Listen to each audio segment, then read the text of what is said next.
Manishankar Iyer Congress കൂറില്ലാത്തയാളാണെന്ന് youth Congress സംസ്ഥാന president OJ Janeesh പറഞ്ഞു. പിന്നിൽ നിന്ന് കുത്തുന്ന കട്ടപ്പിയായി മണിശങ്കർ മാറിയെന്നും OJ ജനീഷ് സർക്കാർ പരിശോധിക്കും എന്നതുകൂടി ഇവിടെ സൂചിപ്പിക്കാൻ വേണ്ടി ആഗ്രഹിക്കുകയാണ്.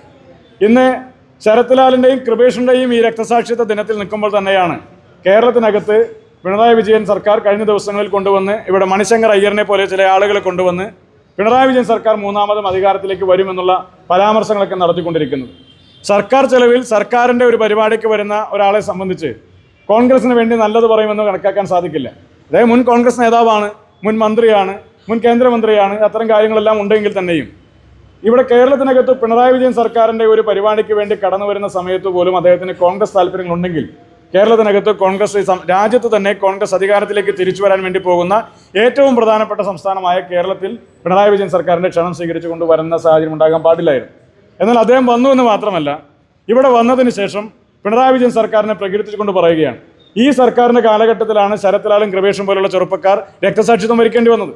ഈ സർക്കാരാണ് നികുതി പണം ഉപയോഗിച്ചുകൊണ്ട് ആ കേസിൽ നിന്ന് CBI അന്വേഷണത്തെ ഇല്ലാതാക്കാൻ വേണ്ടുന്ന പ്രവർത്തനങ്ങളുമായി മുന്നോട്ട് പോയത്. ഇപ്പോൾ കേരളത്തിലെ കോൺഗ്രസ് പ്രവർത്തകരുടെ വൈകാരികമായ സമീപനങ്ങളെയോ വൈകാരികമായ വിഷയങ്ങളെയോ ഒന്നും തന്നെ മനസ്സിലാക്കാതെയാണ് മണിശങ്കർ അയ്യരെ പോലുള്ള ആളുകൾ ഇവിടെ വന്ന് ഇത്തരത്തിലുള്ള പ്രസ്താവനകൾ നടത്തുന്നത്. കഴിഞ്ഞ കാലഘട്ടങ്ങളിലും നിർണായകമായ തെരഞ്ഞെടുപ്പിൻ്റെ ഘട്ടങ്ങളിൽ മണിശങ്കർ അയ്യരിൽ നിന്ന് സമാനമായ രീതിയിലുള്ള പ്രസ്താവനകൾ ഉണ്ടായിട്ടുണ്ട്. ഏറ്റവും നിർണായകമായ ഘട്ടങ്ങളിൽ പുറകിൽ നിന്ന് കുത്തുന്ന കട്ടപ്പയായിട്ടാണ് പലപ്പോഴും മണിശങ്കർ അയ്യരുടെ പ്രസ്താവനകൾ വന്ന് ഭവിച്ചിട്ടുള്ളത്. അത് ഗുജറാത്ത് തെരഞ്ഞെടുപ്പിൻ്റെ കാലഘട്ടത്തിലായാലും 2014 ലോക്സഭാ തെരഞ്ഞെടുപ്പിൻ്റെ കാലഘട്ടത്തിലായാലും സമാനമായ രീതിയിൽ തന്നെയാണ്.